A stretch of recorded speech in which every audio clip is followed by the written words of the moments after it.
जय श्री राम। आप देख रहे हैं जन भावना टाइम्स और मैं हूं आपके साथ पारिजात। सबसे पहले हम अपने सभी दर्शकों को श्री हनुमान जयंती की शुभकामनाएं अर्पित करना चाहेंगे। श्री हनुमान जी को प्रसन्न करना दुष्कर कार्य नहीं है, ये आपको जानना महत्वपूर्ण है। श्री हनुमान जी की कृपा अर्जित करना आसान इसलिए भी है क्योंकि वे स्वयं भोलेनाथ शिव शंकर महादेव के अवतार हैं। जैसे भोले बाबा हैं वैसे ही श्री हनुमान जी भी हैं। जो चाहे मांग लीजिए, यदि वे प्रसन्न हैं तो सब कुछ मिल जाएगा आपको। बस कुछ बातों का ध्यान रखना चाहिए। श्री हनुमान जी की साधना में उनकी कौन सी साधना आसानी से फलवती होती है, ये भी हम आपको बताना चाहेंगे। सबसे पहले महत्वपूर्ण है कि श्री राम जी की प्रसन्नता का अर्जन आपको करना होगा। बहुत आसान काम है। राम नाम पूरे दिन हृदय में स्मरण कीजिए। वैसे तो 3 मार्ग हैं उनके प्रसन्नता के, जिसमें प्रथम मार्ग है भगवान श्री राम की कृपा का अर्जन करना। श्री हनुमान जी को प्रसन्न करने के 3 मार्गों में प्रथम मार्ग है भगवान श्री राम की प्रसन्नता को अर्जित करना। भगवान श्री राम जिस पर प्रसन्न हो जाएंगे, राम भक्त हनुमान अपने आप उन पर प्रसन्न हो जाएंगे। यही उनकी भक्ति है अपने आराध्य श्री राम जी के प्रति, जो कि असीम है और अनंत है। इसलिए भगवान श्री राम जी के प्रसन्नता का अर्जन करना इस तरह आप कर सकते हैं।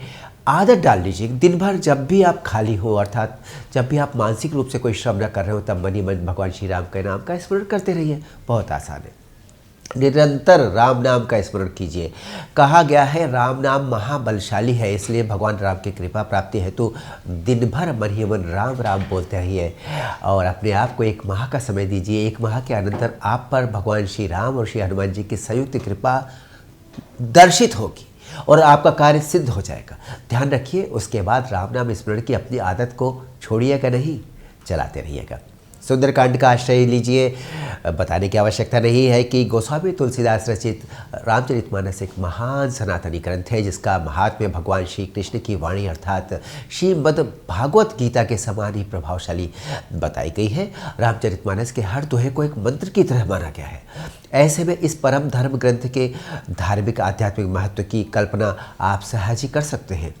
रामचरितमानस में श्री सुंदरकांड वास्तव में सर्वाधिक सुंदर कांड है और श्री हनुमान जी को यह कांड परम प्रिय है। माना जाता है कि जब भी सुंदरकांड का पाठ होता है, श्री हनुमान जी वहाँ साक्षात उपस्थित होते हैं। मंगलवार हो या शनिवार हो, महत्वपूर्ण है श्री हनुमान जी की पूजा।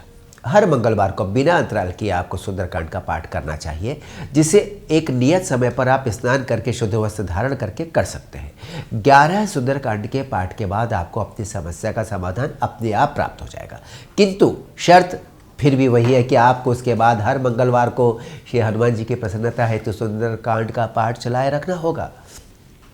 साधना पूजन कक्ष में ही करें, यह भी महत्वपूर्ण है। सुंदरकांड का पाठ करने के लिए आपको विशेष कुछ भी नहीं करना है। अपने पूजन कक्ष में जहाँ श्री राम जी का चित्र हो या उनकी मूर्ति हो, श्री हनुमान जी की भी मूर्ति या चित्र वहाँ स्थापित कर दें।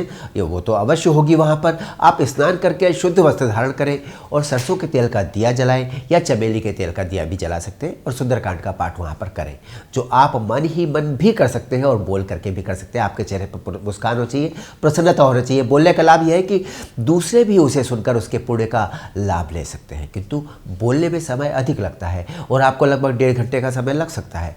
किंतु यदि आप मन ही मन पाठ करते हैं तो 1 घंटे में आप पाठ समाप्त कर लेंगे। ये आपके ऊपर है, दोनों का पुण्य समान है। हनुमान चालीसा का पाठ, हनुमान जी भोले भाले देवता है, इसलिए उनके भक्त भी भोले भाले होते हैं। इसी कारण श्री हनुमान जी की सरल पूजा, जो हर भक्त के लिए सुकर है, आसान है, सरल है, वो इससे आसानी से प्रसन्न हो जाते हैं, वो है हनुमान चालीसा। इस दृष्टि से सबसे सरल और सबसे प्रभावशाली मानी जाती है हनुमान चालीसा। जो 100 बार पाठ कर कोई छूटई बंदी महासुख होई, अर्थात 100 बार पाठ करने वाले व्यक्ति की समस्या का समाधान हो जाता है, चाहे वो कितनी ही बड़ी समस्या क्यों ना हो। आपको भी परम सुख प्राप्त होगा। इसलिए हनुमान चालीसा 2 तरह से आप कर सकते हैं, श्री हनुमान जी की प्रसन्नता को अर्जित कर सकते हैं। एक तो आप 100 हनुमान चालीसा के माध्यम से, यदि एक दिन में 100 हनुमान चालीसा कर लें, या 11 हनुमान चालीसा आप 11 मंगलवार तक करें। ये दोनों साधनाएं हैं फलवती। दोनों ही साधनाओं के उपायों का फल एक ही होगा, अर्थात आपको अपने कष्ट से मुक्ति मिलेगी। किंतु यदि आप 100 पाठ का क्रम आरंभ रखते हैं तो आपको हफ्ते में सिर्फ एक दिन अर्थात मंगलवार को अथवा शनिवार को एक समय बैठ करके 2 बार में भी कर सकते हैं। हम हनुमान चालीसा के 100 पाठ आपको पूर्ण करने होंगे। 1 से 2 मिनट लगता है एक पाठ में। यदि आपको पाठ पहले से याद है या आपने पहले कई बार किया है तो फिर कोई समस्या नहीं, आपके लिए ज़्यादा आसान हो जाएगा। 11 पाठ का क्रम आप प्रारंभ करते हैं तो नित्य प्रति 11 पाठ आपको लगातार करने होंगे। सुबह या शाम किसी एक समय आप नियमित तौर पर 11 पाठ कर सकते हैं और 1 माह बाद आप अपनी मंजिल को पा जाएंगे। किंतु आपको फिर भी वही बात याद रखनी, यानी कि यह पाठ आपको फिर आगे भी चालू रखना है। कार्य सिद्धि के उपरांत आपको यह पाठ चलाए रखना है। यदि हफ्ते में एक बार वाले 100 पाठ आप प्रारंभ करते हैं तो भी आपको अपने लक्ष्य की प्राप्ति की सफलता के उपरांत भी इस पाठ को बंद नहीं करना। ये क्रम आपको चलाए रखना है, कम से कम 1 वर्ष तो चलाना चाहिए। चाहे आप 11 पाठ करें या 100 पाठ, यदि आप उनको चलाए रखते हैं तो ये मान लीजिए कि आप पर सदा ही महाबली हनुमान जी की प्रसन्नता शोभायमान रहेगी और वे आपके शत्रुओं के दांत भी खट्टे करते रहेंगे। आप पर आपके शत्रुओं का षड्यंत्र सफल नहीं होगा। याद रखिए, हनुमान जी के भक्त हैं आप पर वे तंत्र मंत्र भी नहीं कर पाएंगे और आपको हानि पहुंचाने के उनके प्रयास भी बूमरैंग हो जाएंगे, यानी कि आपकी बजाय उनको ही नुकसान पहुंचाएंगे।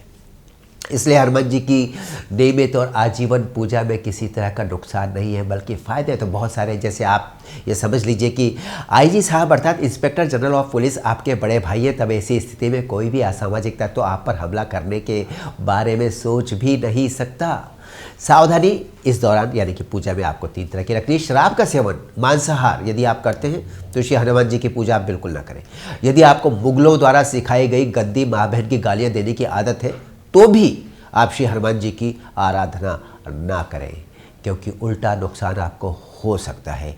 भले ही आपके लिए दूसरों की माँ और बहन का कोई महत्व ना हो, श्री हनुमान जी के लिए यह महत्व है। भगवान राम के परम भक्त हनुमान जी माँ सीता को अपनी माँ मानते हैं। अतएव दुनिया की कोई भी माँ को दी गई गाली उनको स्वीकार्य नहीं है, क्योंकि हर माँ में सीता बसती है। इसलिए आपको ये दोनों ही गंदी आदतों का सदा के लिए त्याग करना होगा, तभी आप श्री हनुमान जी की पूजा करने के योग्य हो पाएंगे। यदि इन गंदी आदतों को त्यागे बिना आपने उनकी साधना की तो आपको याद रखिए भारी दंड मिल सकता है। एक और महत्वपूर्ण बात आपको ध्यान रखनी, शुद्धता। स्नान करके शुद्ध वस्त्र धारण करके ही श्री हनुमान जी की आराधना कीजिए। बिस्तर पर या फिर याद रखिए बिस्तर पर या सोफे पर बैठकर, कुर्सी पर बैठकर हनुमान जी की पूजा बिल्कुल ना कीजिए। पूजा के कक्ष में ही भूमि पर आसन बिछाकर आप हनुमान जी की पूजा कीजिए। यदि आप दिव्यांग हैं तो आप कुर्सी पर बैठकर उनकी पूजा आराधना कर सकते हैं। आप दिव्यांग हैं और बिस्तर पर बैठे हैं तो बिस्तर से भी कर सकते हैं, क्योंकि वो देवता है, वो मनुष्य नहीं है, वो आपकी समस्या समझ सकते हैं। 40सा के पाठ के पहले आपको कुल्ला अवश्य करना चाहिए, तभी पूजा के लिए आपको बैठना चाहिए। और बहुत अच्छा तब होगा यदि एक समय आप निश्चित कर लें, सुबह का या शाम का, और उस समय नियमित रूप से उसी समय आप नियम से नित्य प्रति अपनी पूजा करें, क्योंकि उस समय देवता का आगमन होता है। आप गलत समय पर पूजा करते हैं तो देवता वहाँ पे आते हैं, बैठते हैं और आपकी प्रतीक्षा करता है, ये उचित नहीं है। एक श्लोक से प्रारंभ कीजिए, एक श्लोक से अंत कीजिए। श्री हनुमान जी की पूजा के पहले और पूजा के उपरांत आपको एक एक श्लोक उनकी प्रसन्नता के लिए अवश्य उच्चारित करना चाहिए। दोनों श्लोक हनुमान जी की स्तुति के श्लोक हैं। इनमें से कोई भी आप पूजा प्रारंभ करते समय और दूसरा पूजा समाप्त करते समय बोल सकते हैं, या मन ही मन आप इन श्लोकों का स्मरण कर सकते हैं। यहाँ में हम दोनों श्लोकों को प्रस्तुत कर रहे हैं। मनोज वम मारुतुल्य वेगम जितेंद्रियम बुद्धिमताम वरिष्ठम वातात्मजम वानरयूथ मुख्यम श्री रामदूतम शरणम प्रपद्ये। दूसरा है अतुलित बलधामम हैम शैलावदेहम धनुज्वन कृशानम ज्ञानी नामग्रगण्यम सकल गुण निधानम वानराणाम धीशम रघुपति प्रिय भक्तम वात जातम नमामि। श्री हनुमान जी की जय बोलने के साथ श्री राम जी का स्मरण करके जय श्री राम बोलना चाहेंगे और आपसे भी यही कहेंगे, आस्था रखिए, विश्वास रखिए, कृपा आपको अवश्य प्राप्त होगी। अगले अपडेट में मिलते हैं। जनभावना टाइम्स देखते रहिए। नमस्कार।